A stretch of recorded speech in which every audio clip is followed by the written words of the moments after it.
过我们还是要回到川普对全世界发动的这一波关税战。这是无差别攻击的，所以全球的股市你可以看到呢很惨哦，包括我们台湾在内。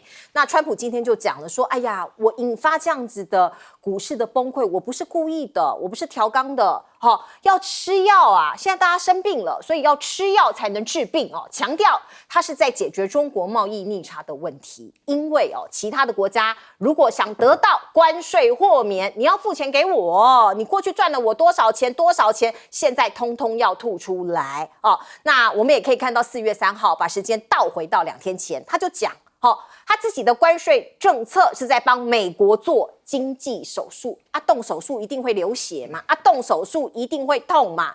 我们看到美国国内有多痛，很痛啊。全球的反川普大乱全美更是直接站出来。我们看到台湾其实没有什么抗议，可是美国内部已经有了，其他世界各地也有。您现在画面上看到的是在美国，总共有数十个城市，超过60万人参与各地超过1400场的抗议活动。这是川普重新上台以来遭遇到最大规模的单日抗议活动首都华盛顿的示威规模最大，估计最多高达10万人上街。在纽约的曼哈顿第5大道上面，过去很多人在 shopping， 过去很多人在逛街，可是现在通通被抗议的队伍给占领了，延伸20个街区风起云涌大家很生气。那全世界我刚刚讲了，除了我们台湾之外，台湾我到目前为止没有看到有人上街，没有人抗议，可是其他国家没有这么乖啊！其他国家开始举行反川普、反美的示威，包括哪里呢？柏林，包括法兰克福，包括巴黎，包括伦敦，都一样你透过这个视觉的这个地图来看，点，通通都是全世界在这个示威、在抗议这样子的一个这个地图。这个是包括我们看到美国关税。这个贸易这个宣布对等关税之后的第一个周末纽约人在做什么？美国人在做什么？他们跑去 shopping mall， 跑去大型的购物商场囤货你看到超市里头几乎一半的产品，大概有4万种产品都会受到关税影响。他们也不笨大家就先去抢，因为可能这个未来几周之内，这个货品就会上涨，价格就会上涨。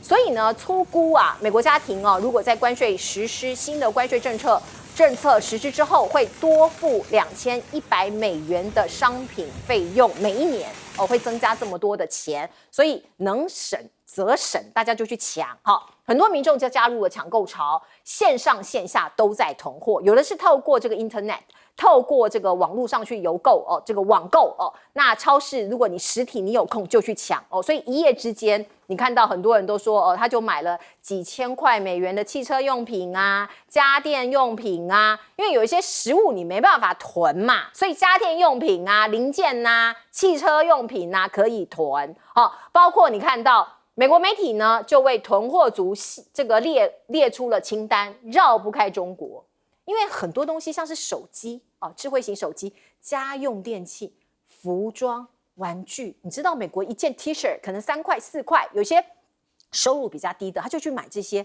那未来3块4块的 T 恤可能没有了耶所以赶快去买还有包括大量的木材家具建筑用品电子器材这些很多都是从中国进来，过去他们很长期的享受了很低价的这些产品，未来可能都没有了。如果你是美国人，你紧不紧张？紧张有钱人他不紧张，没有钱的人中产阶级、中下阶层的人他很紧张我们看到美国超市中的中国商品已经被抢购一空另外有一个影片显示，美国消费者推着载满商品的购物车离开超市还有电子产品的零售店这个画面其实俯拾皆是，大家网络上都可以看得到。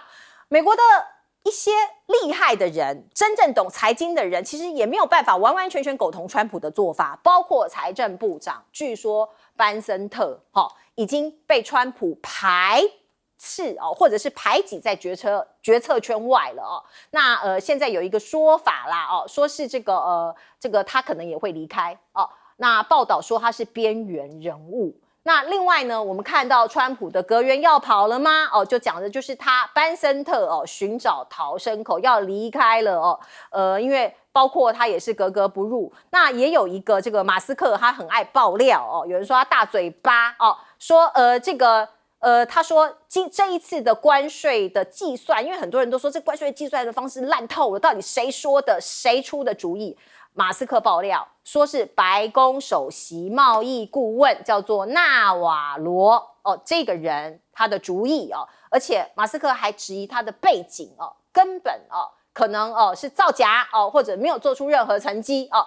为什么马斯克要公开呛他？因为呢，这个关税的这个对等关税宣布之后，也重创特斯拉的股价哦，这无差别攻击啊，特斯拉也是血流成河啊。马斯克是主张跟欧洲应该推动零关税的制度，建立自由贸易区啊，和纳瓦罗坚持高关税的政策，主张背道而驰哦。所以现在看起来，川普的这个政策还在混沌不明中吗？我们还有一线生机吗？来，请教亮哥。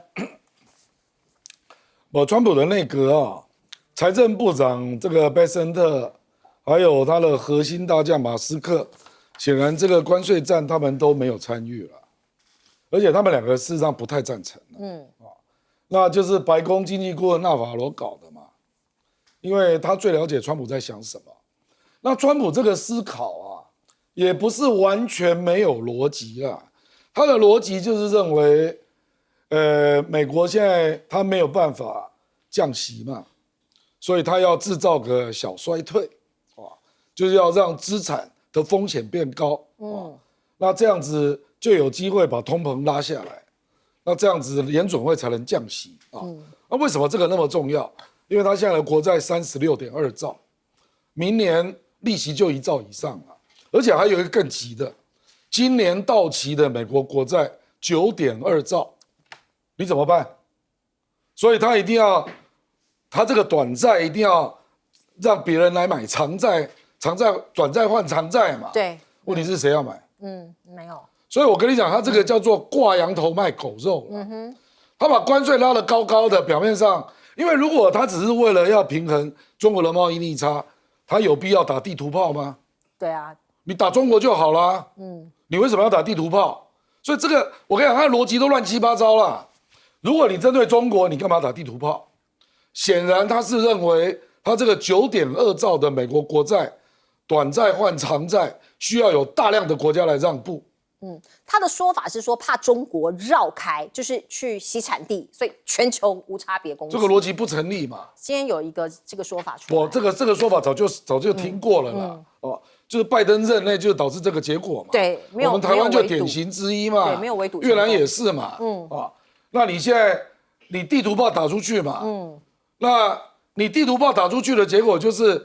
中国就号召我主张自由贸易啊，那我们现在来搞一个全球减1的国际秩序，把你美国排除在外，我们大家来抱团取暖。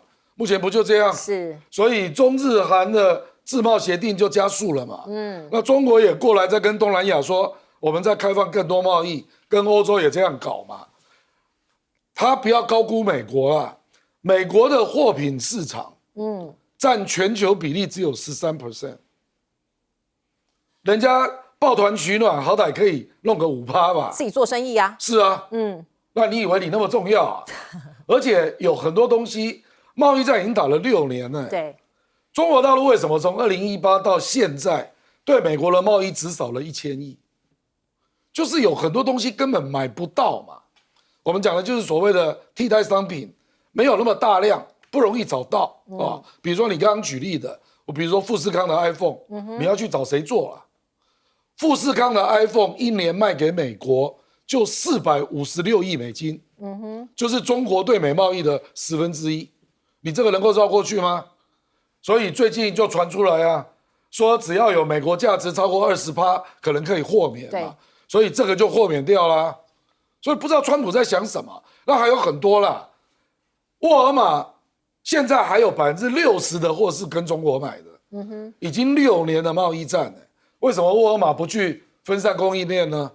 这表示分散供应链的成本远超过它现在的成本，或者是根本找不到。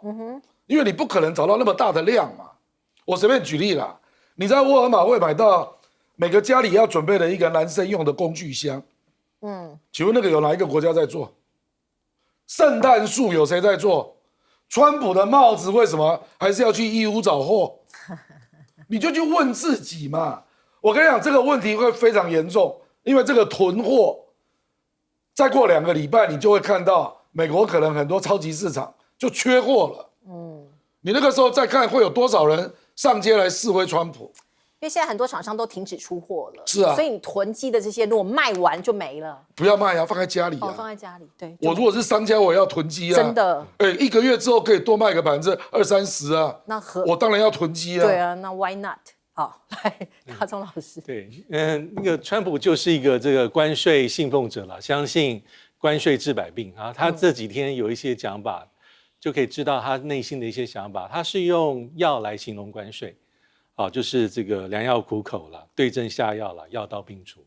第二个就是手术，手术。不过那个有些美国反对他的媒体也蛮坏，他说这个手术有点像是不打麻药就把病人推上病房。那开完这个刀之后，大家就很惨。但是这可以看出他一个核心的一个思想中心的一个理念，就是关税万能。那至于这关税会怎么做多久，其实这几天看到各种不同的讲法。一开始可能商务部部长说，面对媒体访问说，至少维持一阵子啊，几天到几个月，这是之前讲的。那川普这几天讲法又比较强硬一些，他说，那白宫讲法是说，会不会永久维持下去要看川普本人，我会比较相信这个东西。那还有更有意思的是，川普的这个次子在社群媒体说他就是意思是给大家一个忠告，就是说大家注意清楚喽。现在就是你们必须要赶快到美国来谈条件。第一个来的第一个人通常是会得到最好的结果，你落后最后一个的话就会很惨。他说这是我根据他父亲多年做生意的经验，他得到的体悟。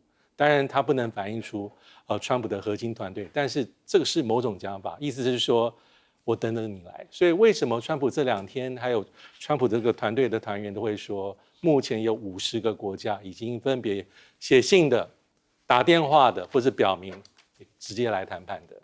那应该是第一个来到美国的，应该就是以色列总统内塔尼亚胡，因为内塔尼亚胡跟川普的私人交情非常非常的好。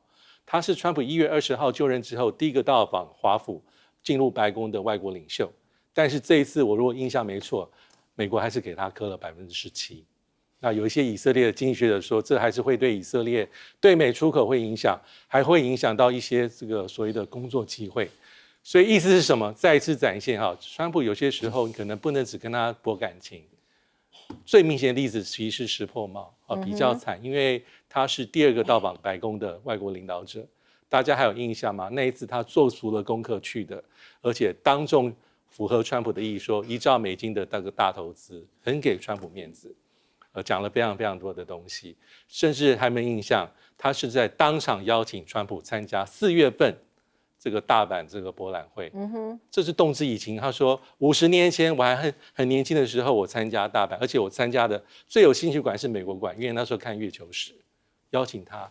但这一些博感情的可能没有用，因为川普要的是实质的利益，很赤裸裸的。没有错，这个日本也得到了20几%的关税。好，来这个将军，美国的社会大众对物价波动的忍受度比较低，对，因为美国的储蓄率低。我们拿我们台湾来看，我们台湾每一个人平均来看，每一个人赚100块钱，大概是花掉63块，另外37块存起来，是这样。台湾的储蓄率有37%，美国不是哦，每赚100块钱，他花掉95块，只存5块而已，是这样。所以美国你看他花光光，月光族。那月光族那么多，你现在物价一波动，那月光族怎么办？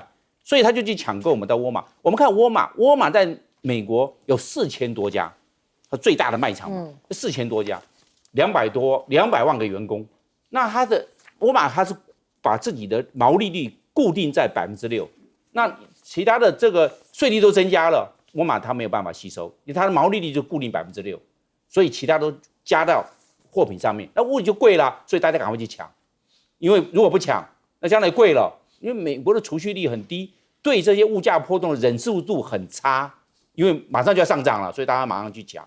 所以我这样整个来看的话，这个就是问题是美国是出在这个它的储蓄率低，它的忍受度就差。如果我们今天有钱，你物价稍微波动一点，反正我们有钱嘛，有老本嘛，我们今天我们反正每一赚100块都会存到36块左右。那我今天多花一点钱，多花个5块10块没有关系，可以忍受。但是美国是没有办法，所以你看美国为什么会这些抢购潮？这个如果关税战继续打下去哦，美国当然也会跟川普所说到了，哎呦要吃药了。为什么？因为这个就算动手术完毕啊，动手术完毕说手术动完不是说就不吃药就准备好啦，你万一手术是失败怎么办？所以大家也在看美国这个手术关税大手术这个冲击波会不会这个我们讲的改弦更张？大家有时候在观望啊，除了络绎于途去华府到美国的首都去拜访之外，他可能也在观望啊。对，但是美国民众等不及，美国民众，你看美国的消费啊，美国是人口是3亿4千万，但是美国的消费市场每一年它的消费是19兆美元，中国大陆14亿人口，但是中国大陆每一年只消费了7兆美元啊，所以中国大陆消费很低，消费低的储蓄率高，那储蓄率高，它可以忍受度就比较强，所以这美国经济体制的问题，还有人民消费习惯的问题，这边发酵了，所以才会大家不得不囤货。没错，这个讲到这个民族性的问题哦，川普自己讲说，他发动这一波贸易战是为了这个平衡美中之间的贸易差距逆差。可是他真的时时刻刻在关注中国吗？的确是有记者就拍到这一幕。川普去打小白球那透过车窗看到他正在阅读《纽约邮报》的中国回应关税战的报道，画面上有习近平的大大的图片那当然中国的反应川普非常重视。人民日报来自于中国，他就在发声说，天塌下来我也不管我们已经做好准备了随时会推什么呢？降准还有降息等货币的政策工具我们可以打得下去这个是来自于中国的一些说法。BBC 就说，北京华府互掐脖子，任何一方都不愿意退缩，所以这是一场胆小鬼的赛局，看谁会把这个事情进行到底，两个都僵在那里。而另外我们看到美国大陆的沟通机制现在看起来是停摆了，本来说川普跟习近平会见面，可是现在还有川习会吗？不知道那传出说川普只想跟习近平的亲信接触，像是谁呢？像是中共中央办的公厅主任叫做蔡奇，可是呢包括现在呢蔡奇能接触得到吗？现在不知道。那欧洲有自己的做法，欧盟就说他会投入中加阵营反击川普的关税，包括呢，欧洲现在有很多国家开始列出了报复清单，从这个肉品、谷物，一直到葡萄酒、牙线、吸尘器、卫生纸，通通都可能在这个报复的清单里头。那欧盟也打算第一波推出9000多亿的美国货这个列出清单要课税，所以你看到这个贸易火箭筒，你射向我，我射向你全世界都在进行一场没有烟消的战争。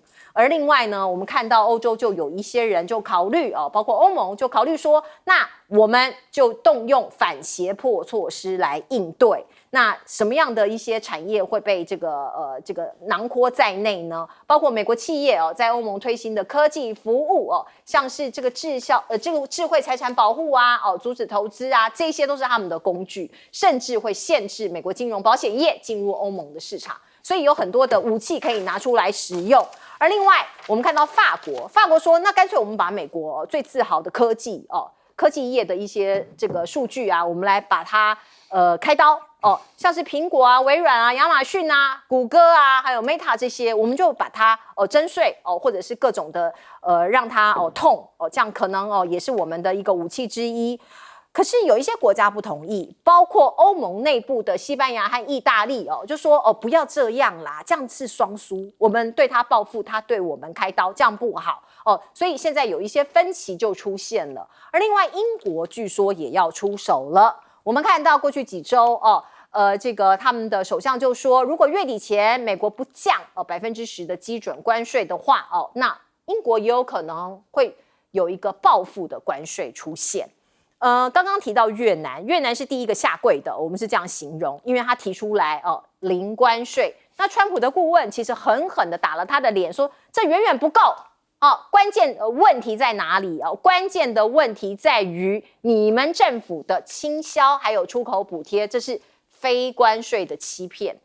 那这些东西呢，这个已经完完全全这个被美国政府像是这个白宫高级顾问给打脸了。所以现在呢，像是东南亚或者是这些我们看到这些国家像是马来西亚、越南东协的这些国家开始要抱团了。我们看到他们互相打电话、互相通话，要来商量对策。包括马来西亚的首相安华，还有越南的总理范正明有一些这个谈话。那他们要加强东南亚区域合作和多样化的供应链，也就是说抱团取暖，我们自己做贸易啊。不要管美国啊那印尼的总统也说，东协5国的领袖会举行电话会议。台湾看起来比较惨，是因为区域之间都有他们各自的贸易圈，我们台湾好像被遗漏了。这个当然民进党执政要负绝对责任啊 ，RCEP 你也进不去 ，CPTPP 你也进不去啊，不是说美国都答应了，对不对？蔡英文要负责任啊，现在在吃美猪啊。CPTPP 在哪里啊？我觉得目前是这样啦，就是目前唯一能够去制衡川普的力量，一定要来自国会了。可是目前民主党不是多数，那实际上民主党议员已经有人提出一个法案，叫贸易审查法案。那他就规定，总统以后要颁布关税，那国会可以停止啊。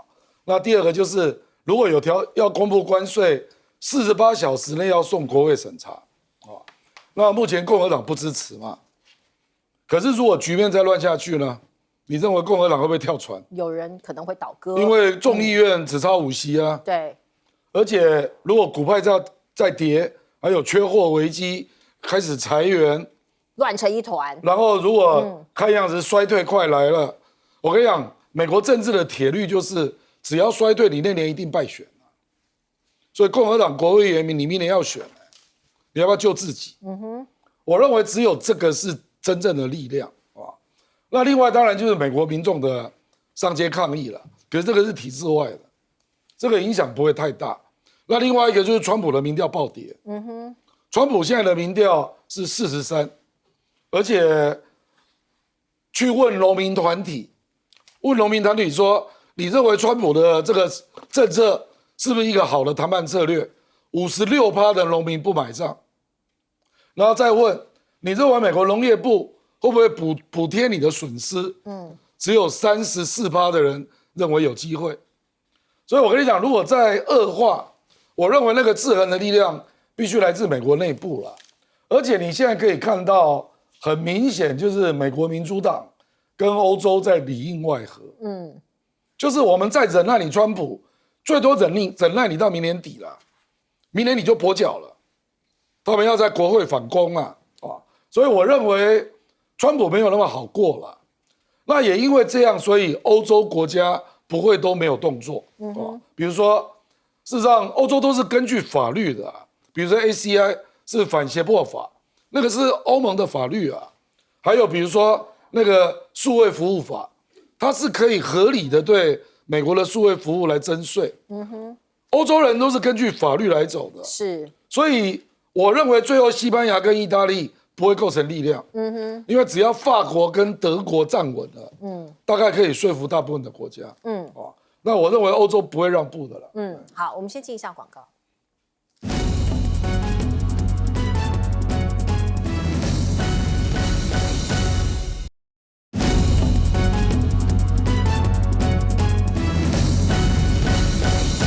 好，面对川普的关税攻击，各国的反应不一样。我们看看，包括欧洲、包括中国大陆都各自有招。我们请教老师。对，如果是以中国大陆而言的话，我觉得《华尔街日报》这篇报道其实是耐人寻味的因为它基本上的讲法是说其实中国大陆想接触美国川普政府但是美方想要接触是它的核心的这个幕僚比如说蔡奇，而不是那个制式的官位，比如说王毅啦、王文涛啦，或是所谓的这个中国驻美大使谢峰。那这是《华尔街日报》的报道，所以症结是谁想要见面？我自己的判断是双方都想。大家不要忽视，在1个多月以前，川普反复的讲他要跟习近平见面，包括去年12月说希望习近平参加就职大典。我觉得都想，但是双方都会很谨慎，尤其是我觉得北京的谨慎程度是远远高过于这个华府。那第二个很简单谈一下哈，我觉得我们应该要怎么做？我觉得我们现在因为对美的这个沟通，我觉得第一步还是缓自觉啦。我觉得真的是要想办法，像越南提出的要求一样，就是说4月9号之后，我至少争取一个缓冲的空间，不管是1个月、45天、90天，未必是缓则圆啊，但是有这缓冲时间，我觉得对我们来说会相对有利很多很多啊，这是第2点。那第3点，其实刚刚讲到因为现在川普是对所有国家都做一样的动作，只是税率高低不同哈。那东协我觉得也非常有意思，因为虽然说马来西亚是今年的轮值主席国，他的讲法是说这个大家应该有协调一致的立场但是因为这个压力太大所以各国会有各国的一些小小的盘算，所以未必会像安华首相所说，我们有形成一致的共识去做，我觉得这未必。所以最后其实就是比自己的这个实力包括你跟美国做这个沟通状况，但到目前为止有这个底气去叫板的，说我要做惩罚性关税的，大概就是欧盟、加拿大跟中国大陆，都各自有原因。欧盟整体力量是大的，因为加拿大实在是跟美国相依很多，所以美国很多地方跟它有这个共通性，互相依赖。那中国大陆当然是一个美国最重要的对手，这底气是比较足。但是作为我们可能要用更多的一些智慧了。好，我们进下广告，希望我们。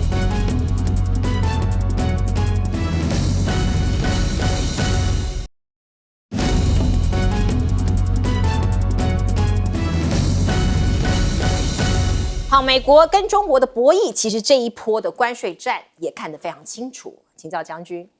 这个关于这个贸易战、关税战呢，没有赢家，但是看大家谁的底气够，大概到最后是看谁的底气。中国大陆目前按照来看的话，是受到很大的影响，但是它有一些底气有一些牌可以出。第一个，中国大陆它有内需市场，反正它14亿人口卖不出去，它自己在自己14亿人口。中国大陆以前有鸟笼经济，关起门来自己锁国、自己卖、自己做自己的生意。只要按照经济学来看的话，只要超过8000万人就可以鸟笼经济了。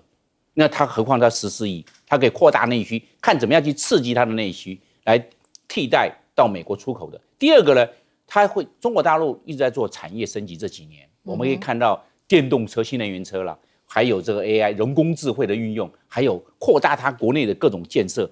尤其是轨道建设有没有？还有做过这些水坝、这些水库等等，它可以扩大这些，它把资金把这些我们讲了需要的这个制造业往这个国内正需要的这些各种建设来做投资，它可以做这方面的转移。第三个，中国大陆储蓄率高，因为中国大陆的储蓄比台湾很高，每赚100块。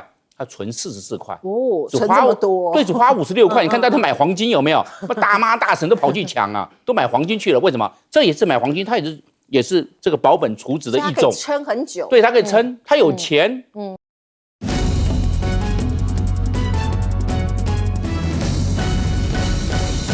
好，欢迎您回到新闻大白话的节目现场，我是钱子，介绍这1个小时的来宾。首先是耶鲁政治学博士郭正亮，大家平安。以及前空军副司令张延廷。主持人好，大家好。另外是淡江大学战略所教授李大中老师。主持人好，大家平安。好，观众朋友，今天是黑色星期一，所有的投资朋友您辛苦了。我们台股大跳水，创下了有史以来最大的跌幅。而另外我们看到整个亚洲，因为时差的关系，我们现在看到亚洲，今天早上的开盘跟收盘一片惨兮兮啊，包括台湾的加权股市，我们台湾的这个大盘是跌了超过2000点，那跌幅将近10%，上海综合指数跌幅大概是7%。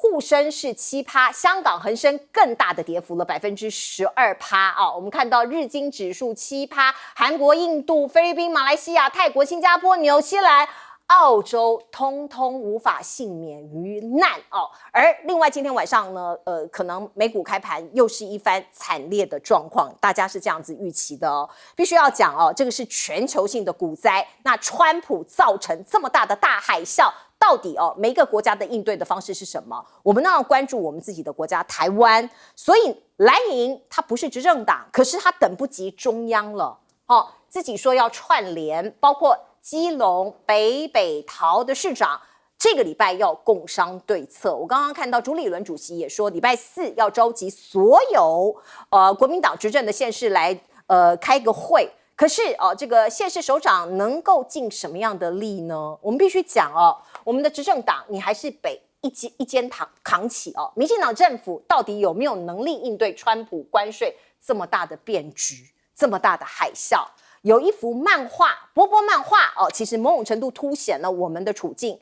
这个躺在地上的是赖清德总统，拳击手套还套在手上，可是还没有出拳，直接倒下。至少我们还有音乐。川普这个就说这是哪招？关税战你未战先倒。而另外我们看到网络上当然有很多的批评，很多网友今天看起来损失惨重啊，在股市上面，那未来可能还有很多的挑战。所以你看到网络温度计，它其实有一个负面声量的一个比较它是用百分比来呈现的。包括在4月7号赖清德的负面的这个声量是73%，经过了4月几天之后的4月1号还是72%今天是73%这个是经过了川普的关税战之后，你看到很多人对他的负面是评价是升高的那柯建铭也升高1%，萧美琴比较特别，因为过去其实他比较没有声音，也没有仇恨值，可是最近3号可能是润饼风波，因为他在4月5号贴出来你的润饼里头包什么引起大家很多的这个批评，所以这3天他的负面评价升高了4%。另外是不是要共赴国难？朝野要不要坐下来谈呢？今天下午在立法院由行政院他出面召集这些在野党的这些召集人党团的这个主委出来，结果呢，你看到柯建铭又不爽了，光是座位安排他就不爽，他说我不要坐在黄国昌旁边这个我不 OK 啊。行政院其实是为了要大家来推出所谓的880亿的协助方案希望在野党帮忙可以让它过。虽然我们认为880亿其实没有什么帮助，而另外呢，柯建铭就在这一场协商会上头自己一个人独秀了40分钟，跟过去在立法院的表现一模一样有点反常。那这个柯建铭甚至讲出来，川普在搞全球大罢免这样的惊人之语那可是呢，这个我们看到绿营还持续在推大罢免，会不会可能变成自掘坟墓呢？国民党就说，在这个国难当头的时刻，赖政府回应美方对等关税的新措施已经被质疑了，被说是慢半拍了。大罢免还在进行的话，会自掘坟墓，成为实质的不信任投票。可是事实真的会这样吗？我们看到过去呢，全球当然都没有遇过这样的事情，至少在这20-30年，所以每一个国家有自己的应对方式。新加坡的总理黄循才在第一时间其实录了一段影片，中间有提到，这不只是经济的寒冬，还是地缘政治风暴的前奏看起来如果经济不好，会不会引发武力上面的一个战争呢？这个也是大家值得关注的。而另外我们看到抗中保台的风向变了吗？立陶宛过去跟我们很好啊，他高层质疑台湾合作成效与中国关系正常化已经排入议程，怎么会这样子呢？我们过去不是也给他很多的这个所谓的国会上面的外交啊，还有各种的这个这个贸易呀现在他们转向了吗？而另外我们再来看看日本，一样它的股市啊很惨。石破茂说这是对日本来讲国难很大的一个冲击如果失败就毁了，所以他立刻打电话给川普，希望要交涉。可是呢，日本对美国这个所谓的交涉或者是希望通话看起来目前成效有限。日本的最新民调是石破茂的支持率只剩下30%，创下了新低，有40%的选民希望他在夏天的时候就下台。如果台湾有事，就是日本有事，这是过去我们常常听到的一句话。所以美国智库就说，川普执政，如果台湾有事，日本防卫的角色会很吃重哦。那日本将在东京与华府的国防合作中发生关键的作用。可是现在前途不明啊，日本的政局看起来也不稳。另外一个政局非常不稳定的是韩国尹锡悦的弹劾案过了之后，我们看到韩联社宣布，南韩即将在6月3号举办总统大选，要选出新的领导人。现在谁最有可能呢？有可能是在野党的李在明，一般认为他比较亲中，他有一番说法，我们来听听看。왜중국을찍적거려요그냥 쎄쎄 대만에도 쎄쎄 이러면 되지 뭐 자꾸 여기저기 집적거리고 무슨 양안 문제 우리가 왜 개입합니까?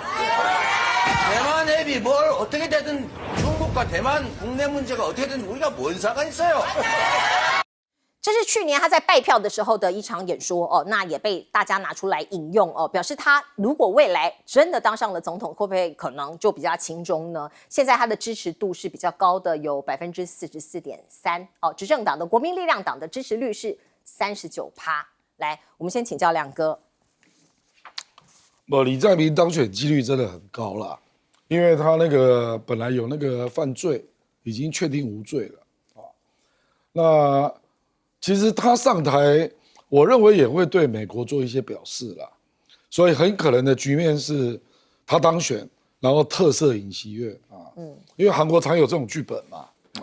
可是我们台湾要担心的是，会不会因为大家都有关税的挑战，所以使得中日韩的自贸协定加快？我跟你讲，这对台湾也是一个冲击哦，因为我们台湾跟韩国的产业结构蛮像的。所以在中国或日本市场，你一定会受到影响。其实你可以看到啊，那个新加坡它的税率只有10啊，对，日本是24，结果你有没有看到新加坡黄循财还有日本的石破茂都直接用国难来形容冲击耶？你有看到赖清德这样说吗？没有。我们的冲击比新加坡跟日本都大。然后这个赖清德我也不知道他在干嘛啊。比如说，我觉得朱立伦提一个意见蛮对的啊，你为什么还没有跟美国接触前，就把自己的底牌全部都掀出来呢？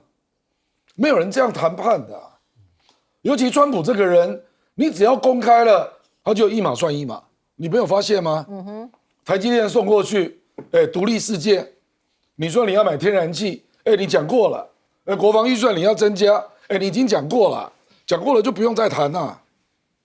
你看越南就跟美国讲说，我们进口税可以减到0啊，我们也希望美国能够降税啊。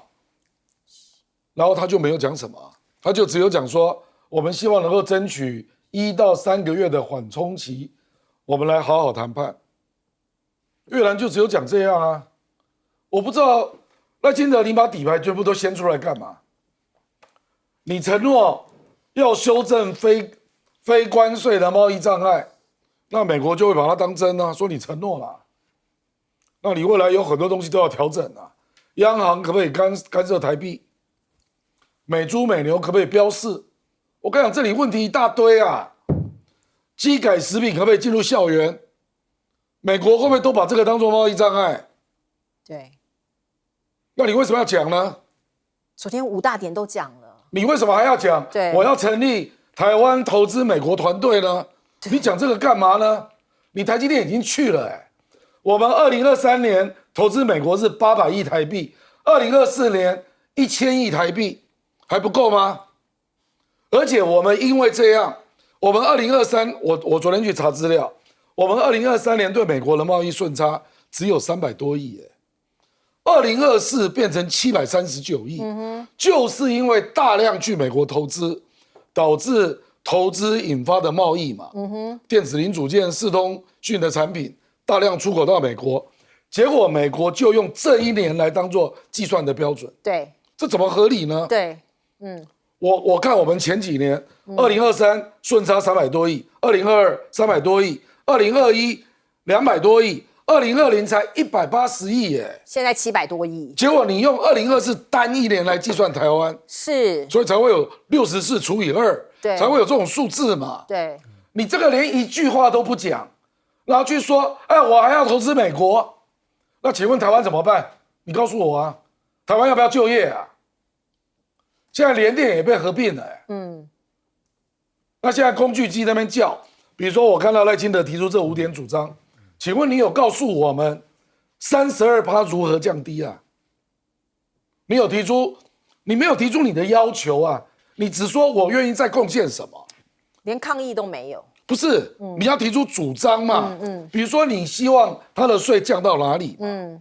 比如说10%之类的，或者20嘛？你连这个都没有讲。人家越南不是像你这样讲的啊，越南是说我可以降我的进口税，我可以降到0，希望美国也可以调整它的关税。越南人是这样讲的。那美国的关税其实不高啦，只有3.3%，越南是9.4%啊。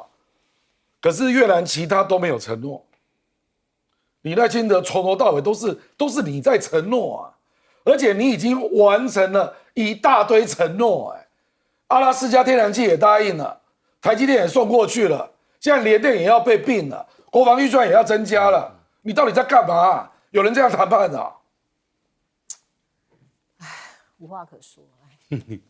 那我认为啊，这个今天的股市啊大跌，跌了2065点啊，我们全部上市上柜公司啊，总共1840多家。这边上市上柜公司啊，它的体质还好，但是我们台湾最依赖的是中小企业。我们台湾总共中小企业啊160多万家，但是它雇佣的人数是占所有雇佣的这些劳工占了900多万，占了80%都中小企业雇。那中小企业怎么办？中小企业它的资本额小，竞争力弱，然后经过这一次这个关税加到30%的这个冲击波，中小企业怎么过？我认为我们要去想到这些中小企业，今天股市大跌，它是一个明显的指标，但中小企业更难过了。我倒认为啊，赖清德政府啊，要赶快做3件事情。第一个，立刻停止罢免，不要在那边制造这个罢免活动，只搞政治不搞经济，怎么可以这个样？把我们台湾搞到4分5裂。我认为赶快停止大罢免，大家通通把这些政治的这些小动作赶快停止，不要把这些资源通让在罢免的这活动上面，又要去联署，又要搞那些动员，这个消耗我们台湾内部的力量。这是非常不应该的，我认为立刻要改弦易辙，立刻要终止大罢免。第二件事情呢，我认为立刻召开国是会议，这些救经济的国是会议赶快召开。下跌了2065点，台湾将来的经济的发展何去何从？台湾都靠外贸，台湾是以外贸为导向的经济体，这个体量都很小，要依赖对外贸易，那对中国大陆的关系搞得那么的僵，那么的差，跟美国现在搞到现在关税大涨到32%向上调升，这些大企业家怎么去过，怎么度过这个难关？我认为赶快召开救经济国是会议，大家集思广益，把这些企业家也好，中小企业的代表也好，大家来集思广益，提出看看要怎么样去解决台湾的经济，要不然的话，多少劳工，尤其是蓝领阶级。将来一定会裁员，一裁员之后，这些人失业的人怎么办？他是没有工作，他的收入、他的家庭的开销怎么样去维持？这些都是问题啊！我认为赶快要严肃来面对这些问题，要找出问题症结之所在。我认为集思广益，挽救经济的国是会议要赶快召开。第三个，我认为赖清德赶快停止内斗，不要再斗赖在野党了，要跟在野党和谐。要尊重立法院，立法院是我们全国的最高民意机构，立法院相关的这些政策，执政党都要尊重立法院，这是民主宪政的基本原则。我认为赖清德赶快改弦易辙。好，请教大中老师怎么看？我觉得我们现在政府的政策包括总统的讲话，应该就像刚刚所说了，你要在安定民心跟不要接底牌之间，你要取得一个比较聪明的平衡点。那否则还没有去上谈判桌，其实大家都知道你要让步什么，应该是已经全都漏了，大概已经没有任何的底牌可说哈。那第二点是因为川普这2天包括他官员都有说至少有50个国家已经在跟我沟通，或是在来美国华府的路上。那我不知道他们有把我们台湾算在里面啊，因为这就要考验我们政府的能耐的时候。当然，因为这几年我们都已经听得很习惯，那我们的政治人物都会说，有史以来美台关系最好的时刻，有什么样的共同利益、共同的价值观，那这是真正考验的时刻。那第二点，我还是要稍微再讲一下那韩国的政情哈，就是假设现在是李在明哈在6月3号的大选获胜，我觉得韩国的政策，尤其是对外战略，还是有一些变动的可能性，至少是一种这个调整啊，因为这个尹锡悦在的这3年的期间，其实基本上它是非常的呼应拜登政府的对外战略的主轴了，就是尹锡悦是把北韩视为是最大的这个假想敌。那在对中政策方面呢，他不明讲，但是他私下应该是非常跟拜登政府有默契啊，就是要做遏制这个北京的政策。那另外第3点就是跟日本是友好的，是和解的，历史的这些历史过去的议题啦，阻挠韩国跟日本合作的这些议题，基本上尹锡悦可以放在旁边。所以这是过去这3年，但是我们看李在明的政策有重大的不同。第一个就是他非常强调他做的外交政策是平衡的，是要做平衡的。就除了刚刚镜头里面这些话语之外，是。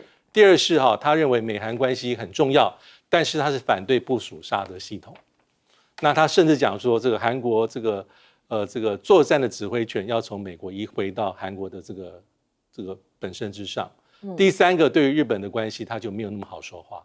他认为也是一码归一码，过去的这些历史的议题，韩国不能充分的遗忘。所以假设李在明在6月3号当选韩国的总统，我觉得韩国在对外政策上会稍微的变动一些。那最后我稍微还是要提醒一下哈，我们还是回顾一下这个4月4号这个宪法法院里面这8位法官里面的共同意见，我觉得还是可以让我们做一个借鉴了，或是引以为戒。基本上他说这些法官说，韩国所面临到的这个内政上的一些这个僵局，对总统来说很痛苦。你可能面对到比如说你施政无法这个施政，然后国会可能对你很多的意见，但是这些都不能够成为你发动戒严的理由。因为基本上就是不是以所有的国家安全为最大的名目，这些都不能成为理由。而且国会作为宪政上的重要机关，代表民意，你不能把国会排除在外。这是给我们很大的启发就是我觉得这还是要做借鉴的，因为尹锡悦，我觉得他心态上有一些类威权的心态，即便他过去是反贪起家的。对，没有错。